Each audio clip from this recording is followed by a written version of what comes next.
Pemirsa, senang sekali saya Andi Putri Naja dapat kembali menjumpai Anda dalam Unhas Daily. Dalam beberapa menit ke depan kami akan menyajikan berita-berita terpercaya hanya untuk Anda.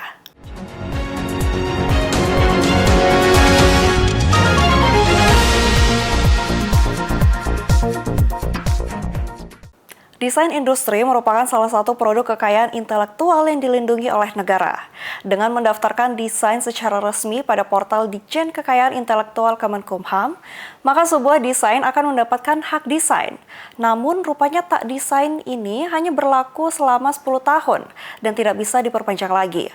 Benarkah demikian? Simak berita selengkapnya untuk Anda. Dikutip dari laman resmi Direktorat Jenderal Kekayaan Intelektual atau DJKI, desain industri adalah suatu kreasi tentang bentuk, konfigurasi atau komposisi warna, atau garis dan warna, atau gabungan memberikan kesan estetis dan dapat diwujudkan dalam pola 3 dimensi atau 2 dimensi serta dapat dipakai untuk menghasilkan suatu produk, barang, komoditas industri, atau kerajinan tangan. Desain industri merupakan salah satu dari 7 kekayaan intelektual yang dilindungi negara. Sebuah desain industri hasil karya perorangan maupun institusi akan diberikan hak perlindungan apabila telah mendaftar pada portal DJKI. Dengan memperoleh hak desain industri, maka pemilik dapat memproduksi secara massal, memakai, menjual, mengimpor, mengekspor, serta mengedarkan produk terkait atau memberikan persetujuannya kepada pihak lain untuk melaksanakan hal tersebut. Namun sayangnya, hak eksklusif ini ternyata hanya berlaku selama 10 tahun pasca pendaftaran dan tidak bisa diperpanjang lagi. Hal tersebut diungkapkan oleh pemeriksa desain industri ahli media, Direktorat Hak Cipta dan Desain Industri DJKI, Andi Mardani, saat ditemui usai membawakan materi dalam kegiatan penguatan pemahaman dan konsultasi teknis pendaftaran desain industri. Nah, ini memang perintah undang-undang sesuai dengan undang-undang desain dan ini belum direvisi. Itu desain dilindungi selama 10 tahun sejak pertama kali mendaftar. Betul, sejak mendaftar sampai 10 tahun itu masa perlindungan. Setelah itu tidak ada perpanjangan perlindungan karena memang perintah undang-undang seperti itu. Artinya begitu selesai 10 tahun maka desain itu menjadi public domain atau semua masyarakat boleh menggunakan tanpa minta izin sama si pencipta desain itu. Kecuali si pendesain mungkin mau memperbaharui dan mendaftarkan dengan nama yang baru boleh.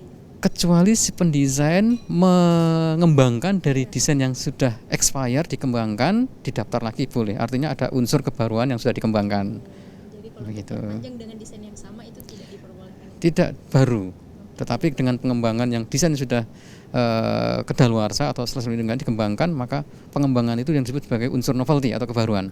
Biayanya itu berapa sampai berapa sih? Range biayanya kalau itu untuk masyarakat umum itu 800.000 untuk desain. Tetapi kalau itu atas nama perguruan tinggi dengan melampirkan surat perguruan tinggi dan juga UMKM juga ada potongan harga dari pemerintah dengan melampirkan surat dari Dinas Perindustrian Perdagangan UMKM itu 250.000.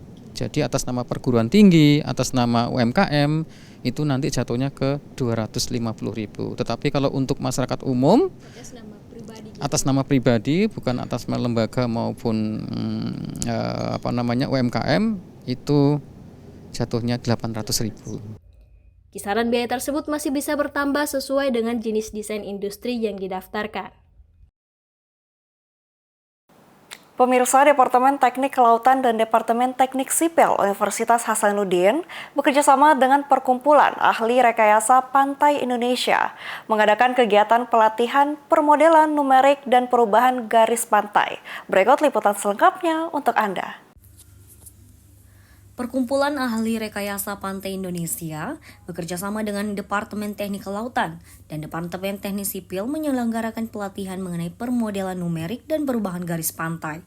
Kegiatan ini dihadiri oleh beberapa perwakilan instansi seperti Bappenas, BPSL Makassar, BPSL Pontianak, Universitas Tanjung Pura, Universitas Bandar Lampung, dan masih banyak lagi. Mahasiswa Unhas dari program S1, S2, dan S3 juga turut menghadiri pelatihan ini. Ketua Departemen Teknik Kelautan Unhas, Dr. Insinyur Hairul Pautonan STMT, dalam pemaparan materinya menyampaikan bahwa pembangunan di pesisir pantai memang harus dilakukan dengan sangat hati-hati, karena tanpa perencanaan yang matang, jangan sampai salah dalam menentukan dimensi, sehingga bangunan yang seharusnya dibangun untuk mengamankan pesisir pantai justru merusak. Iya, terima kasih kepada seluruh pemirsa Unhas TV. Jadi kegiatan ini adalah kegiatan rutin dari perkumpulan atau perhimpunan ahli rekayasa pantai Indonesia bekerja sama dengan dua departemen di Fakultas Teknik, yaitu Departemen Teknik Kelautan dan Departemen Teknik Sipil, sehingga pelaksanaannya dilaksanakan di Goa di Fakultas Teknik ini. Pelatihan ini kami beri nama pelatihan pemodelan numerik perubahan garis pantai.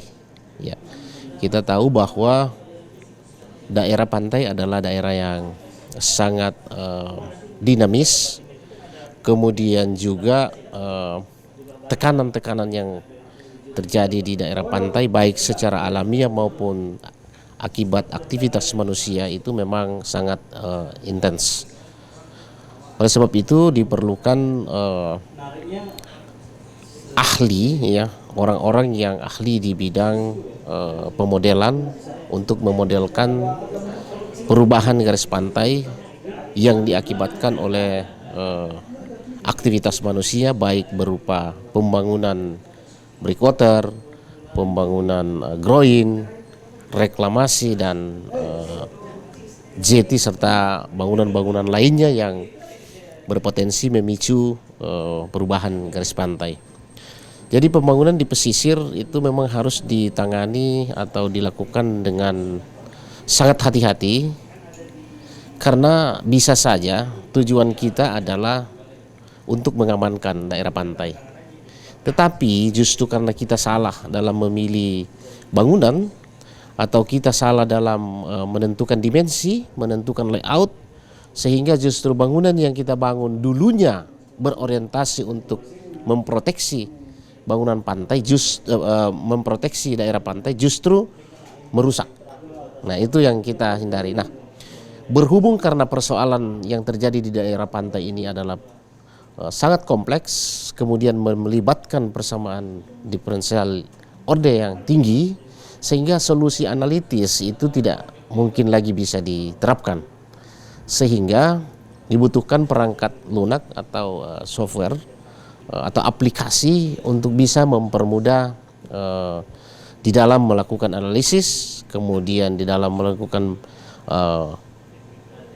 penentuan layout, penentuan dimensi, kemudian memprediksi kira-kira akan seperti apa garis pantai setelah adanya bangunan. Apakah dia akan mundur atau dia akan maju, itu akresi atau erosi.